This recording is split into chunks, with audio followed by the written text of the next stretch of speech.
Welcome once again to Scrolls from the Past. Hopefully now with better centering of my face. Hopefully. So, I might seem a bit similar to the last video. I recorded this one right after because I was really in the gist of things, believe it or not. So, after such a long and emotionally strong one, as the one about Sanguinis, I decided to do a bit more of a short, fun, rambly one about something I love very much, Hexcrawls, and why they kick ass. But don't worry, I also have some stories along with it, it's not just in theory. So, what the hell is a Hexcrawl? Well, very simply put, it is a RPG where the main focus is on exploration using a map made out of hexagons.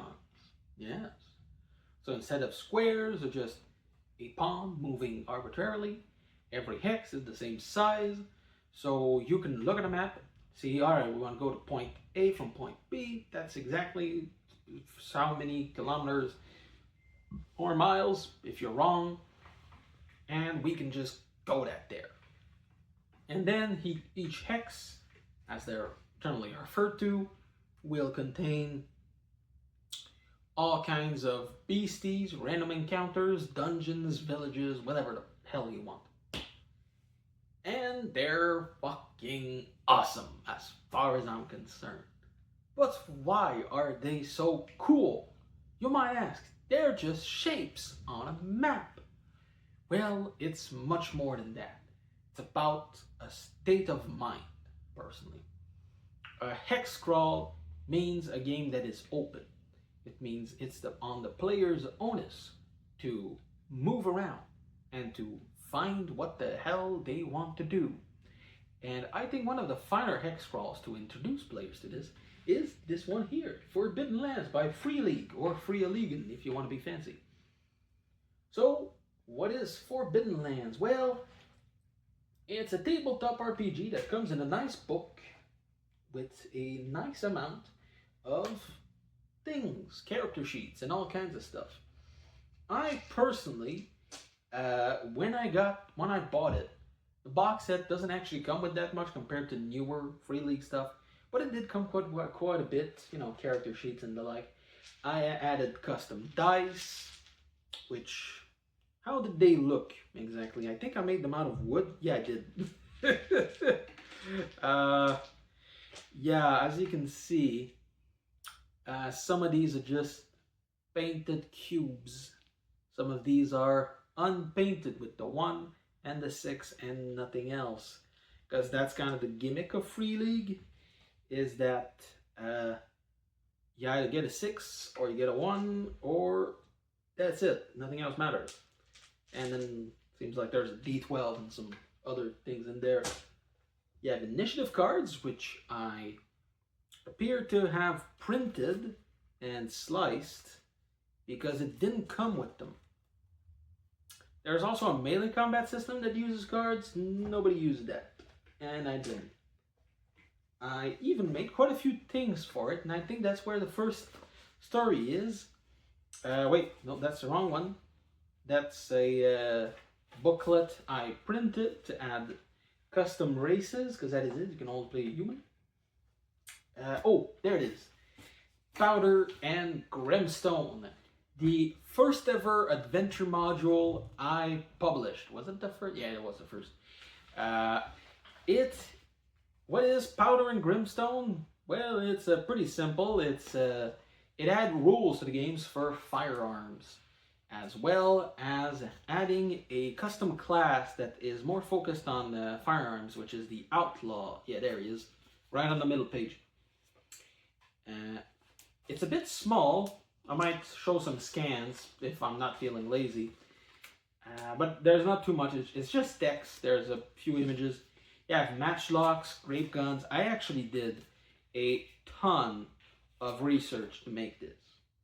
So why did I make it? Well, here's the thing with Hexcrawls. They can be kind of whatever you want. They're a sandbox for the players, but they're also a sandbox for the DM as well. Do you want your sandbox to be, you want your hex crawl to be hard, focused on survival, where each hexagon could mean peril and death? Sure, that works pretty well.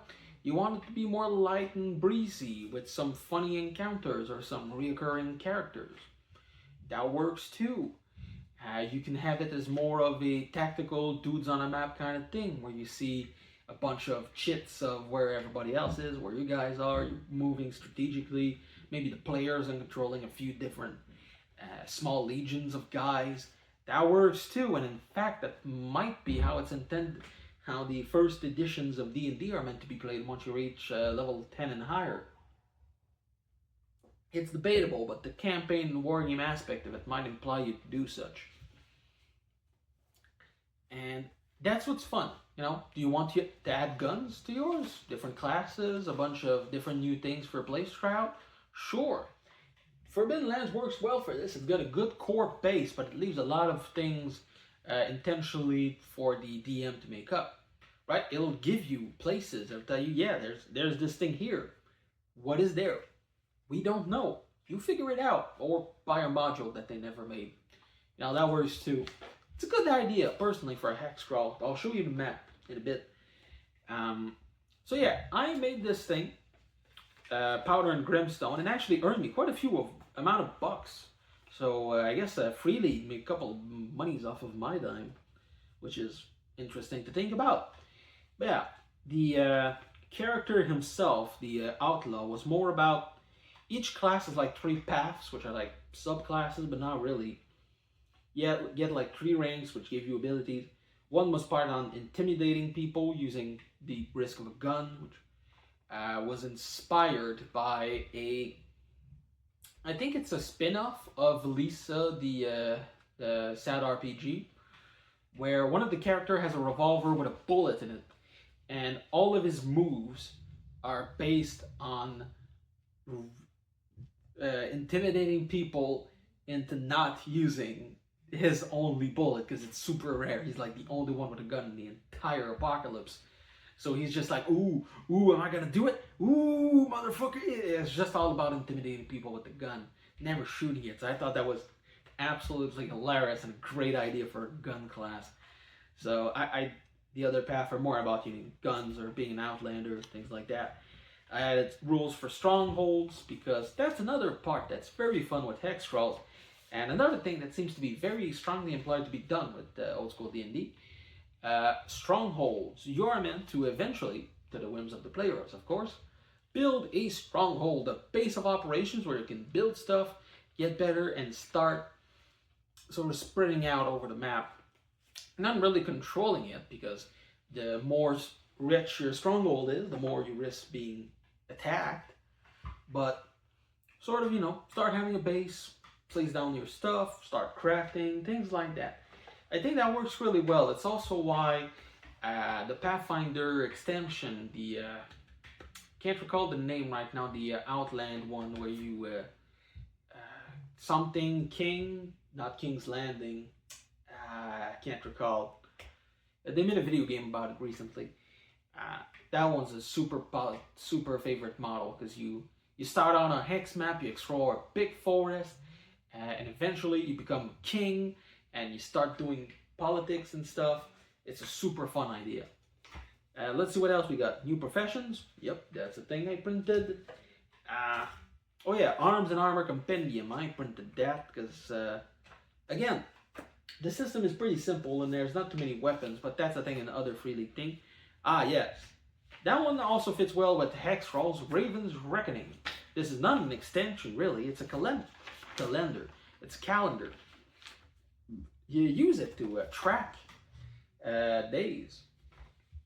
And because each day is separated into quarters, you can also separate them into further squares and use them to track the time for your players, which is very nice. So you get years, and that way you always know what the hell is going on, and you can also have real-time events, which can be super fun. If you want to put your players on a timer in a hex crawl, that can work well. Give them some hints like, ooh, in 2 months something's going to happen, right? Like, so if the Dark Lord isn't stopped in 2 months, he's going to rise, In 2 other months, he's gonna have an army, and like 2 other months, he's raising that city and that city. Stuff like that. So that calendar can be really useful for that. I didn't end up using like that, but that can work too. What else we have? Ooh, 100 alternate mishaps table. Because if there's one thing that works well with Hexcrawls, it's tables. Rolling on a ton of tables that you roll with a D100, D1000, D1 billion, whatever the hell. It's always great because that's the thing. It's an open world. You do what you want. So why not have some fun? Let randomness decide. Do some improv. I think improv and Hexcrawls go super, super well together. There we had some info for DMing. Yep. Ooh, we actually have some fun stuff here. Let me just remove one of these spins. Yeah, we had a morale tracker that I used, which also used hexagon, as you can see, because I found a few of these online. They're called Hexflowers. The way Hexflowers work is that you have these, I think it works well for this weather thing. You have these hex maps where you have different, say, weathers, winds, or travel encounters. And whenever something happens, like each day, you roll. And on this one on 2d6, which will change the direction. So each day you put a tracker there and you change the direction, which is gonna change what you encounter. Like, so let's say it started out sunny, well, it moves there, ooh, it's really hot, ooh, it started getting cloudy, it starts getting raining, and then you get a storm. So you have these more organic changes in weather or changes in encounter, which work a bit better sometimes for different things than you would for random encounters. Works also well for the morale, as I said, because it's very much more organic, as I've just said. Because obviously, like, yeah, we have that sometimes, especially in autumn and fall. That's the same thing. In autumn and spring, there we go, where you will have completely different weather from one day to the other. Like one day's a storm, the other's full rain, the other's cold as hell. But generally, it's a progressive thing, right? If it's super warm one day, it's gonna stay warm for at least 2-3 days. And this helps emulate that, which can work to be immersive. I suppose that's a bit of a downside with Hexcrawls. People are looking down at hex maps and things. It's not as immersive as full-on theater of the mind, I would say. Ah yes, that's one of the things that did come with Legends and Adventures. It's a full big map with all kinds of tables, which you can use to create your character, yes. So you can start, let's say you want to be like a clan guy, like what's your childhood as a goblin? And then, okay, so that was your childhood. Then how did you and the party meet? You know, what's your legend? And it comes with also things. Or monster generators, what's their attacks, what you can do. Or let's say there was a legend. So there was a treacherous warrior who sought an artifact because of a bet and traveled to a farm located close by. That doesn't really tell you much, but you can develop it. You can go further with that. You can do all kinds of things. And I think Forbidden Lands really helps do a good first impression, in part because of this. This is not just a page, it's a page of stickers. Oh yeah. As you can see in these stickers, you have different places, caves, dungeons, places that's in the games, places that aren't, and you would use that when your players explored and found things that would stick around. So you would gradually explore the map and discover more of the Forbidden Lands, which here is said map. I'm not gonna fold it all the way, but it's a big map. And it's two-sided, one side with the hex and one side without. So if you wanna hide things from your players, you can do that. Or if you just don't want to use it as a hex crawl. I don't know why you would do that, but I guess you can. It's very nice. You can do quite a lot. And that is why I enjoy Forbidden Lands and other such hex crawl systems. The more open it is, the more you can do your own thing. Because, you know, DMing isn't all just about following somebody else's stuff. But it can be fun. Hence, me following somebody else's stuff. Tomb of the Serpent Kings was the main module I ran for my players when I did a campaign of Forbidden Lands. It's a super fun dungeon. It's made as the concept of it is it's a core introduction to dungeon crawling for new players, because there is a sort of language in designing a dungeon as well as going through a dungeon. And this tries to do both. It tries to tell players how do you dungeon crawl, and DMs how do you run a dungeon. And outside of being that, it's also just a really good dungeon. I mean, look at that thing. It's a big thing. It's a big boy dungeon. It took my players, I think, maybe 4 or even 5 sessions to go through it, and they missed out on details. They could have stayed there for longer. And there's a lot of really good stuff in there. There's traps with like a big obvious hammer that will swing down if you press a pusher plate right next to a door. And there's also a invincible slime skeleton that will slowly but endlessly follow the players once they go through the first part of the dungeon.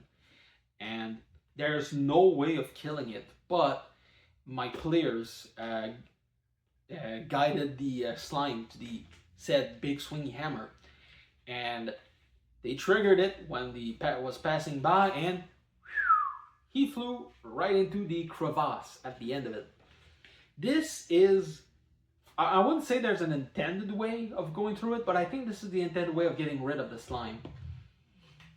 Otherwise, it's there to put a bit of a fire under their ass, but it works quite well. There are some really good encounters, all kinds of shields and things to imply ancient civilization. Lots of undead, so if you have a cleric, you can turn undead quite a bit. You'll find magic items that one of my players, who was playing a wizard, found a ring in the first room in a sarcophagus. He just put on the ring and his finger shriveled and turned like a skeletonized, oozy, poisonous finger with like a long, daggery fingernail. So he could use it as a dagger. And he was the wizard.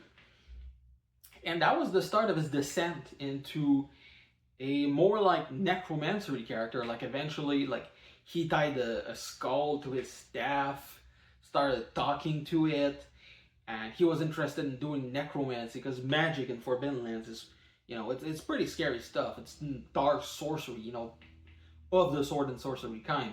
So it fit well. He was really getting into it, and I loved it to bits. He was like milking his finger for poison, putting it in jars, and eventually like poisoning blades or throwing it at people.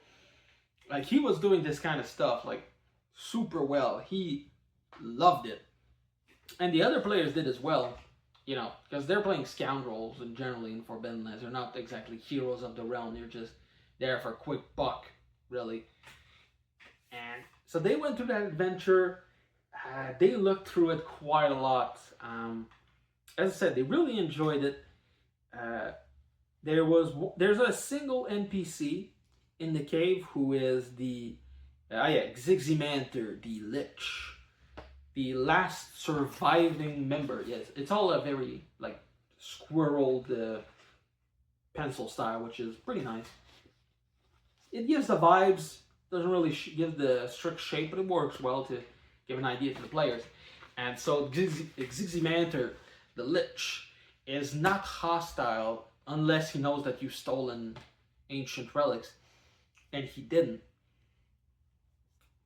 But he's not super friendly. He's been obsessively trying to find a cure for like true immortality, not just lichdom. And eventually one of the players died and which is a thing. You know, the dying is not super difficult in this game, but I was kind of pulling punches because they were really enjoying the characters.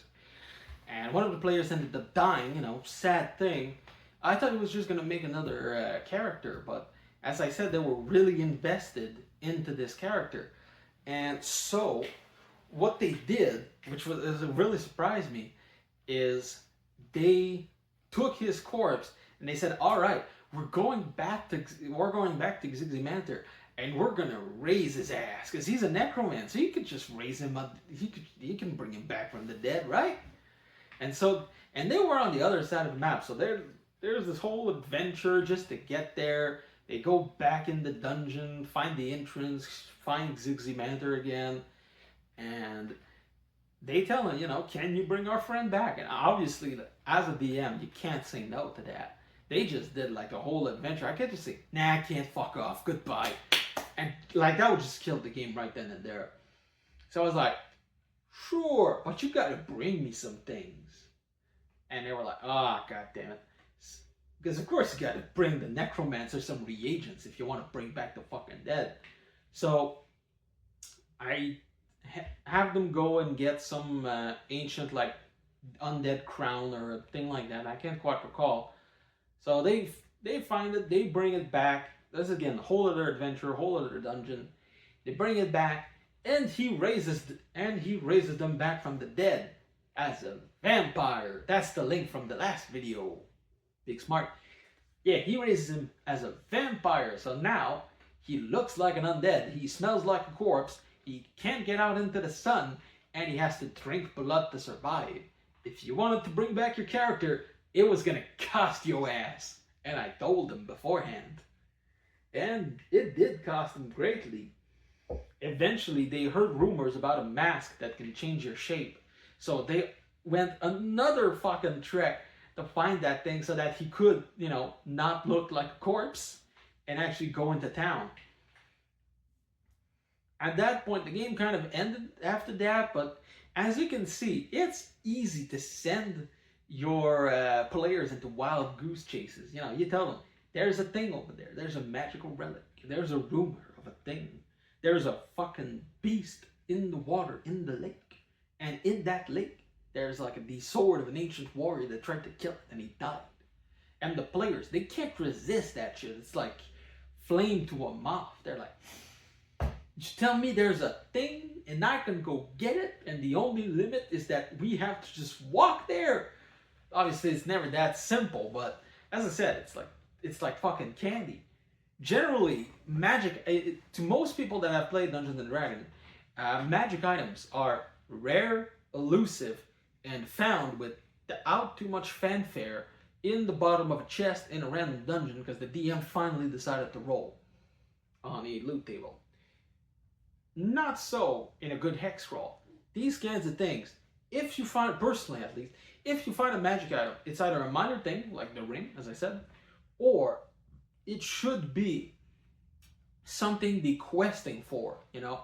Go find the fucking hammer of glory stored away on a temple at the top of a mountain, and you know what? If they get to the top of that mountain, they're gonna find the hammer of glory. It's right there. It's been there for like hundreds of thousands of years. It's waiting for you. That shit works. Sure, some of them might die, they might give up, who knows, but it worked. You got them to move and you got them to make a decision. You know, do we go get the thing or do we go do something else?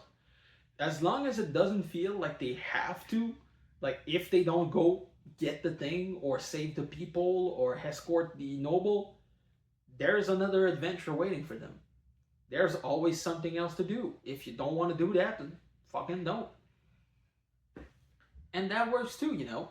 You know, the dungeon at the top of the mountain might still be the same ass dungeon as in the cave they decided to go instead, but they don't have to know that. I certainly won't tell them. And that works really well for a hex crawl, and that's what's really fun. You can play fast and loose with so many things, especially if it's a fantasy thing, because there's just so many resources out there for it. And my players, they really enjoyed Forbidden Lands and Tomb of the Serpent Kings. Said, was the main dungeon, was a long fucking boy. Personally, I highly recommend it. If you haven't done any hex crawls, you know, stuck in the D&D mindscape, the Tomb of the Serpent Kings is a good step towards something else. Skirples, I don't know if he's done like 1 or 2 other models. He hasn't done too much. I haven't checked in a while, but his stuff is really good. Tomb of the Serpent Kings, it's great. The shape, I don't like the shape. It's fucking gigantic. Sure, the images are big, but I don't need them that big for just a square with numbers. It's fine. But as the only thing, I'm kind of mid on. But overall, as I said, super fun. And, you know, even though one of the players became a vampire, even though one of the players became a dark and evil wizard with a wizard's tower in the base, they still enjoyed it. They didn't feel like I was turning them into bad guys, or like this was a villain campaign from the start. They took the decisions to get there. And they have a story to tell, as much as I do. And the story might be similar to what I'm saying right now. Maybe not. But Forbidden Lands got us to that story, at least. And sure, it didn't really end on a bang. I lost interest in DMing it after a while because it was an online game and I was really getting tired of online during COVID. And, you know, that's something that happens sometimes with campaigns. I don't think it's the end of the world. Sure, it's a shame. For some people, it feels like the character is just stuck in time, never to find its ending. Personally, I like to imagine that that group of chuckle nuts and their evil scheme kept going on, and they kept terrorizing dungeons and bad guys the world over, casting spells, you know, general Shadow Wizard gang stuff. I like to imagine that's what they're doing, but they would have surprised me like I got surprised back then. You know, you gotta let yourself get surprised, roll with the punches, and surprise the players in turn. That's what's fun about Hexcrawls, and that's why they kick ass.